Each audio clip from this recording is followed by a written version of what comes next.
सत्य श्री ओम। सभी पुण्य आत्माओं को, साध संगत को दास का नमस्कार। हे पुण्य आत्माओं, आज हम आपके सामने एक ही रहस्यपूर्ण वृतांत सुनाएंगे। इस रहस्य के बारे में शायद आप में से कुछ लोगों को ही ज्ञान हो। ऐसा नहीं हो सकता किसी को ज्ञान नहीं है, लेकिन ऐसा हो सकता है कि कुछ लोगों को हो ज्ञान और कुछ को नहीं हो। यह प्रसंग भक्ति और ज्ञान दोनों ही नज़रियों से, दोनों ही मार्गों से, दोनों ही साधनाओं से बताया जाएगा, वर्णन किया जाएगा। भक्ति मार्ग के प्रसंग को तो लगभग सभी लोग जानते हैं, बार बार सुनते आए हैं, लेकिन ज्ञान मार्ग का जो प्रसंग है, उस ज्ञान मार्ग के प्रसंग को आप में से सभी लोग नहीं जानते हैं। वह ज्ञान मार्ग का प्रसंग ही बड़ा ही रहस्यपूर्ण है और उसी के बारे में आज हम आपके सामने वर्णन करेंगे। ध्यान से सुनिए, समझिए, दोनों ही मार्गों से समझने का प्रयास कीजिए। भगवान व्यास ने कली के प्रारंभ में जब यह विचार किया कि कलयुग में लोग बहुत ही आलसी हो जाएंगे, भौतिकवादी हो जाएंगे, आपाधापी में उनके पास समय नहीं होगा, तो कैसे वह योग को धारण करेंगे। तो इसी विचार को करके उन्हें कली के प्रारंभ में ही पुराणों की रचना की। वेदों का सार पुराणों के माध्यम से, कथाओं के माध्यम से, दृष्टांत वृतांत के माध्यम से वर्णन किया, ताकि कम पढ़े लिखे लोग भी अपना कल्याण कर सकें, अपने जीवन को बना सकें, उस जीवन का निर्माण कर सकें, मोक्ष मुक्ति का पद पा सकें।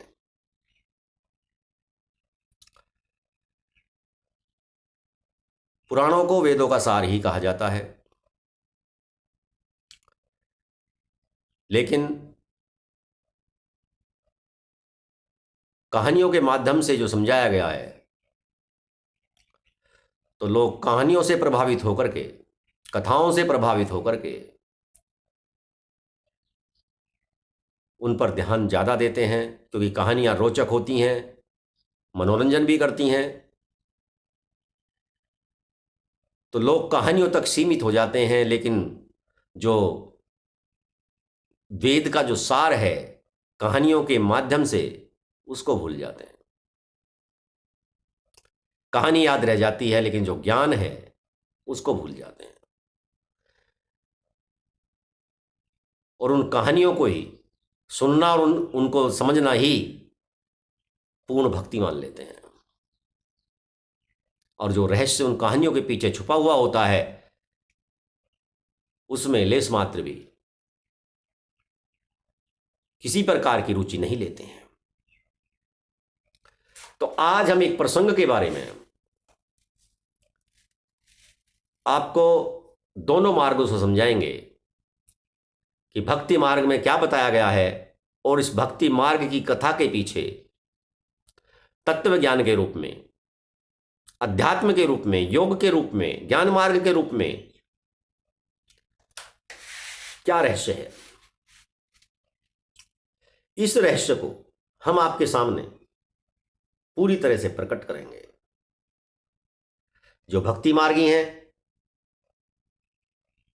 उन्होंने तो यह कथा, यह प्रसंग ज्यादातर सुना है,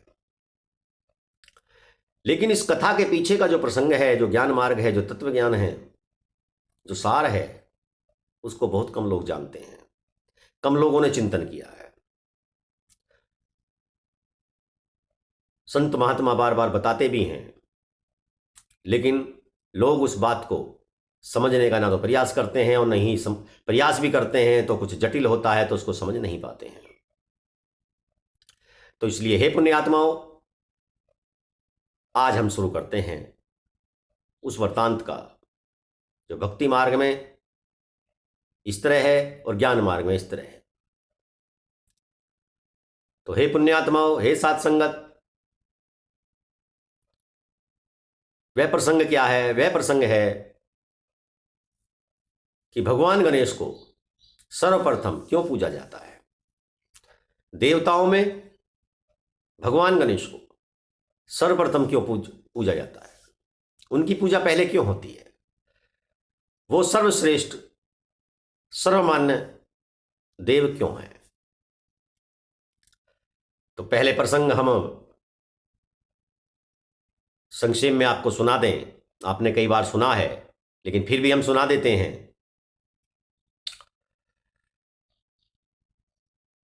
कि कार्तिकेय और गणेश भगवान में एक बार इस बात पर बहस हुई कि सर्वप्रथम तुम्हारी ही पूजा क्यों की जाती है, हमारी क्यों नहीं, या अन्य किसी देवता की क्यों नहीं?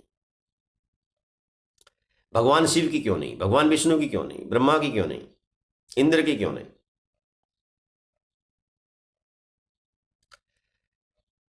दोनों भाई आपस में उलझन में पड़ गए कि इस बात का कुछ ना कुछ तो रहस्य होगा और इस रहस्य का सुलझाना बहुत ही आवश्यक है। वाद विवाद आपस में बढ़ा, बहस हुई, तो दोनों ने यह विचार किया कि चलो भगवान शिव के पास चल करके इस बात का रहस्य जानते हैं। दोनों भाई भगवान गणेश और भगवान कार्तिकेय, जहां माता पार्वती और भगवान शिव भोलेनाथ विराजमान थे, वहां कैलाश पर्वत पर पहुंचे। दोनों ने चरण वंदना की, नमस्कार किया, परिक्रमा की और बैठ गए। बैठ करके दोनों भाइयों ने भगवान शिव से प्रार्थना की कि हे प्रभु, हम दोनों भाई आपस में बहुत ही उलझन में हैं और हमारी समस्या का समाधान बताइए।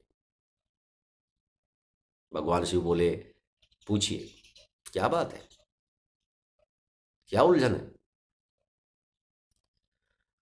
वो तो त्रिलोकी सभी चीजों के ज्ञाता हैं, उनसे क्या छुपा हुआ है? वो सबके हृदय की जानने वाले, सबके मन की जानने वाले, बुद्धि में उपज रहे विचारों को समझने वाले भगवान शिव ने फिर भी अनजान बन गए उनसे कहा, पूछिए, पूछिए क्या बात है। भगवान गणेश ने हाथ जोड़ के बोला कि हे प्रभु, भगवान कार्तिकेय प्रश्न करते हैं कि सर्वप्रथम आपकी ही पूजा आराधना क्यों होती है? देवताओं में आप ही सर्वश्रेष्ठ क्यों हैं? देवताओं में आप बड़े क्यों माने जाते हैं? पिताश्री को क्यों नहीं? भगवान विष्णु को क्यों नहीं? ब्रह्मा को क्यों नहीं?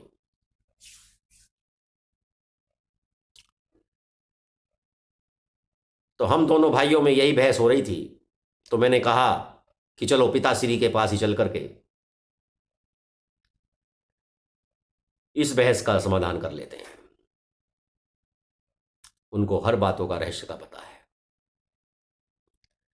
हम तो दोनों इतने ज्ञानी नहीं हैं, समझ नहीं है, तो हम आपके पास आ गए और आपसे विनती करते हैं कि हमारी इस बहस का समाधान कीजिए और जो रहस्य इसके पीछे छुपा हुआ है उसको बताइए। तो भगवान शिव बोले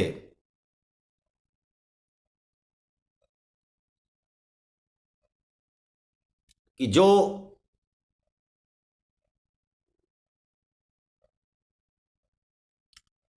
पृथ्वी की परिक्रमा सबसे पहले करके आ जाएगा, उसको सर्वश्रेष्ठ माना जाएगा, उसे बड़ा माना जाएगा।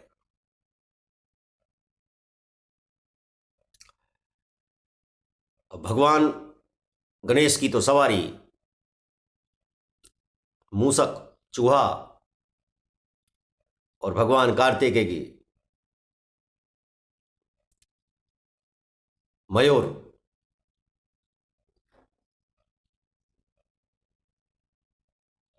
तो भगवान कार्तिकेय ने कहा कि मैं तो अभी आ जाता हूं। तो जो पहले आ जाएगा वही श्रेष्ठ माना जाएगा।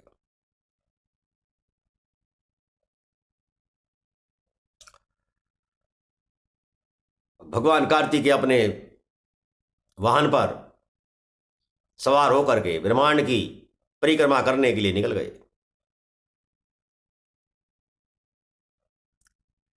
और भगवान गणेश ने समझा कि मैं अपने मूसक पर सवार होकर के कैसे ब्रह्मांड की यात्रा कर सकता हूं। उन्होंने विचार किया, अपना विवेक जागृत किया, विवेक से चिंतन किया, मनन किया कि पुत्र के लिए माता पिता ही ब्रह्मांड हैं, धरती है, आकाश है, पाताल है, सब लोग हैं। माता पिता से बढ़कर इस ब्रह्मांड में कोई बड़ा नहीं होता। तो यह अपनी श्रद्धा अपने हृदय में धारण करते हुए भगवान गणेश ने माता पार्वती और भगवान शिव की परिक्रमा 3 बार परिक्रमा की और हाथ जोड़ करके बैठ गए।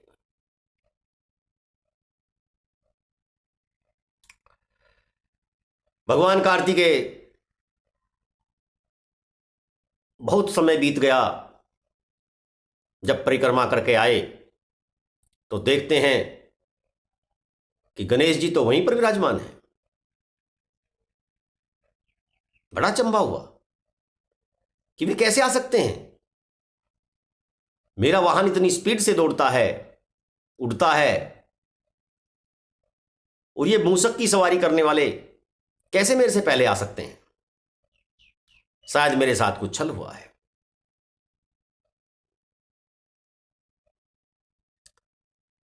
तो यही विचार उनके मन में बार बार आ रहा था। आकर के उन्होंने पिताजी श्री को और माता श्री को नमस्कार किया, चरण वंदना की, परिक्रमा की और बैठ गए। बोले, गणेश जी आप पहले कैसे आ गए? क्या आप परिक्रमा करने नहीं गए? गणेश बोले, भैया मैं ब्रह्मांड की परिक्रमा करने के लिए नहीं गया। मेरे लिए तो मेरे माता पिता ही संपूर्ण ब्रह्मांड है, संपूर्ण धरा है, आकाश है, पाताल है, सारे लोक हैं। मैंने तो इन्हीं की परिक्रमा करके और समझ लिया कि मैंने ब्रह्मांड की परिक्रमा कर ली।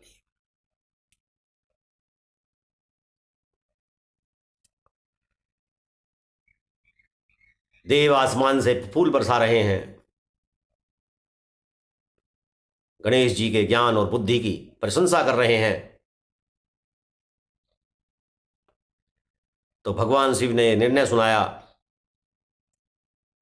कि देखो बस, इसलिए इनको प्रथम पूजनीय माना जाता है, सभी देवताओं में श्रेष्ठ माना जाता है।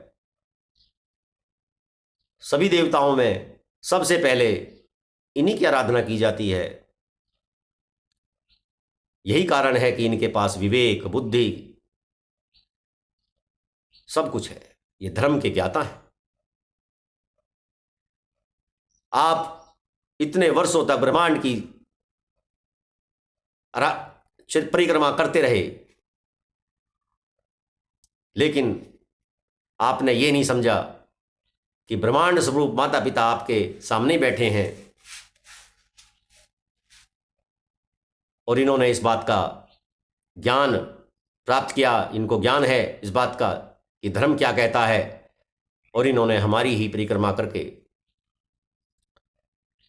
एक मर्यादा स्थापित कर दी, समाज को, संसार को एक संदेश दिया कि माता पिता सर्वश्रेष्ठ, आदरणीय, पूजनीय, सम्माननीय होते हैं, उनके समान कोई नहीं होता, कोई ब्रह्मांड नहीं होता, कोई लोक नहीं होता, ना धरा है ना आकाश है, उनके समान कोई नहीं है। तो इसलिए हे कार्तिकेय, इनको सब प्रथम पूजा जाता है। इस प्रकार कार्तिकेय और गणेश के मन में जो संशय पैदा हुई, जो विचार आया, उसका समाधान हो गया और दोनों अपने अपने कार्य में लग गए। तो यह पौराणिक कथा लगभग सभी पुराणों में आती है, शिव पुराण में भी आती है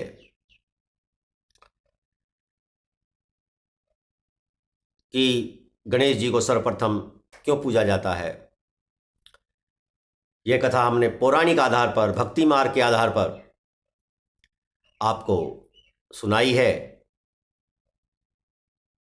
तो यह कथा तो आपने ज़्यादातर सभी लोगों ने सुनी है। मैं किसी से भी प्रश्न करूंगा तो सब जवाब दे देंगे कि हाँ हमने सुनी है। अब जो तत्व ज्ञान की बात है, जो योग की बात है, जो भक्ति ज्ञान मार्ग की बात है, जो कम लोगों को ज्ञान है, कम लोगों को उनकी जानकारी है, जो संत महात्मा योगी हैं वो समझाते हैं, बताते हैं, लेकिन फिर भी समझ में नहीं आता है, ऐसा वो ज्ञान, ऐसा वो रहस्य अब हम आपके सामने प्रस्तुत करते हैं, समझाते हैं। गणेश को सर्वश्रेष्ठ क्यों माना जाता है? गणेश को ही सर्वश्रेष्ठ क्यों माना जाता है? गणेश जी को ही सबसे पहले क्यों पूजा जाता है? गणेश सभी देवों में क्यों महान है? ब्रह्मा विष्णु महेश से भी पहले, शक्ति आदि शक्ति पराशक्ति से भी पहले क्यों माना जाता है? यह योग मार्ग है, तत्व ज्ञान है, भक्ति मार्ग है।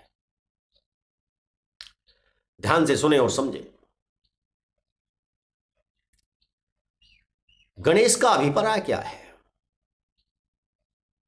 गणेश का अर्थ क्या है, भाव क्या है, इसको समझिए। थोड़े समय के लिए गणेश भगवान शिव के पुत्र हैं यह भूल जाइए और तत्व ज्ञान की दृष्टि से, योग की दृष्टि से समझिए कि गणेश क्या है, गणेश किसे कहते हैं। गणेश का संधि विच्छेद करते हैं तो गण जमा ईश, गण जमा ईश। गण माने, गण को कहते हैं नाड़ियां, और ईश ईश्वर, परमात्मा, देवता, स्वामी, अर्थात अर्थ हुआ गणों का स्वामी, गणों का भगवान, गणों का देवता, गणों का मालिक। अब गण कौन? नाड़ियां। नाड़ियां कौन सी हैं? हमारे शरीर में विभिन्न प्रकार की नाड़ियां हैं, विभिन्न प्रकार की नाड़ियां, असंख्य नाड़ियां हैं, लेकिन उन नाड़ियों में जो सबसे ज्यादा महान है, सबसे ज्यादा ताकतवर, सबसे ज्यादा प्रबल, 3 नाड़ियां हैं। ईड़ा, पिंगला और सुषुम्ना। ईड़ा, पीड़ा और सुषुम्ना, ये तीनों नाड़ियां हमारे शरीर की सर्वश्रेष्ठ, सर्वोत्तम, योग मार्ग की बहुत ही महत्वपूर्ण नाड़ियां हैं। और इन नाड़ियों का जो स्वामी है वह गणेश है। गण मीन्स नाड़ियां और ईश मीन्स भगवान स्वामी। बिना गणेश की आराधना के इन नाड़ियों की साधना नहीं हो सकती, और इन नाड़ियों की साधना के बिना कुंडली जागरण नहीं हो सकता, आत्म साक्षात्कार नहीं हो सकता। ऐसा योगी जन बताते हैं, समझाते हैं, कहते हैं, सुनाते हैं।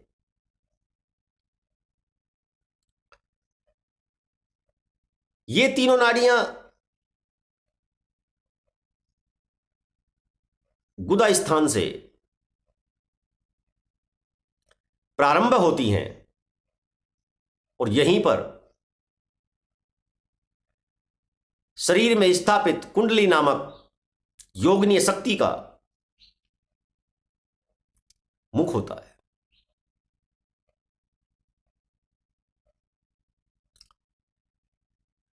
ईड़ा और पिंगला के बीच में सुषुम्ना होती है।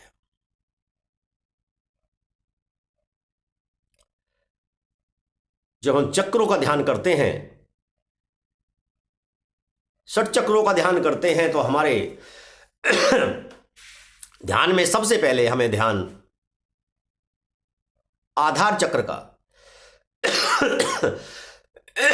जिसे हम गणेश चक्र भी कहते हैं, उसी का ध्यान किया जाता है।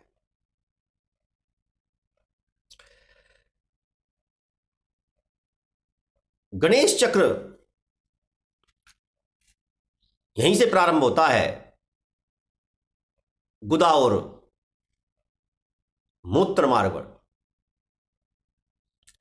सर्वप्रथम हम यहीं पर गणेश जी का ध्यान करते हैं। गणेश जी को जब हम प्रसन्न करते हैं तब सुषुम्ना नाड़ी खुलती है और सूक्ष्म प्राणवायु उससे प्रवेश करता है। सर्वप्रथम सुषुम्ना नाड़ी खुलती है और उसमें प्राण जो प्रवेश करते हैं, गणेश जी के दर्शन होते हैं। यदि हम गणेश जी की साधना आराधना ना करें तो योग मार्ग का यह कठिन साधन प्रारंभ ही नहीं हो सकता। संपूर्ण होना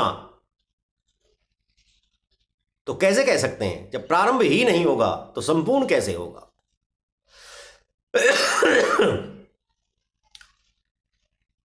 तो गणेश जी की आराधना और साधना करके हम अंदर प्रवेश करते हैं, तब जाकर के अन्य देवता ब्रह्मा, शंकर, विष्णु, शक्ति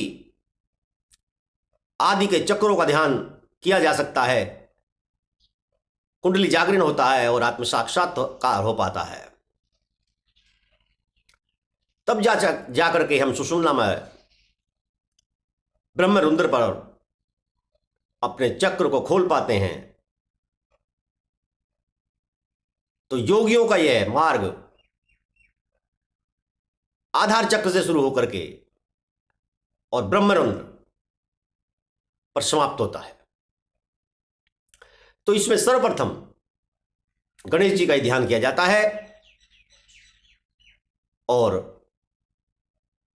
जो कुंडली योगनी है उसके फण को पीटा जाता है। तो इस प्रकार वह पौराणिक कथा थी और यह तत्वज्ञान योग मार्ग संतजनों, महात्माओं और योगियों का मार्ग, जिसमें भी सर्वप्रथम गणेश के ही नाम का जप किया जाता है, उन्हीं का ध्यान किया जाता है, भजन करा जाता है। जब गणेश प्रसन्न होते हैं तब सुषुम्ना नाड़ी में प्रवेश किया जाता है। हम आशा करते हैं कि यह प्रसंग आपको समझ में आया होगा। पौराणिक कथाओं के पीछे जो रहस्य है वो यह है, क्योंकि इस कठिन योग मार्ग का कलिकाल के प्राणी अनुसरण नहीं कर सकते, नहीं साध सकते। इसीलिए भगवान वेद व्यास ने पुराणों की रचना करके कथाओं का वर्णन किया। इस प्रकार यह प्रसंग यहीं पर समाप्त होता है। आशा है कि आपकी समझ में आया होगा, आपने हृदय में धारण किया होगा। सत्य श्री ओम।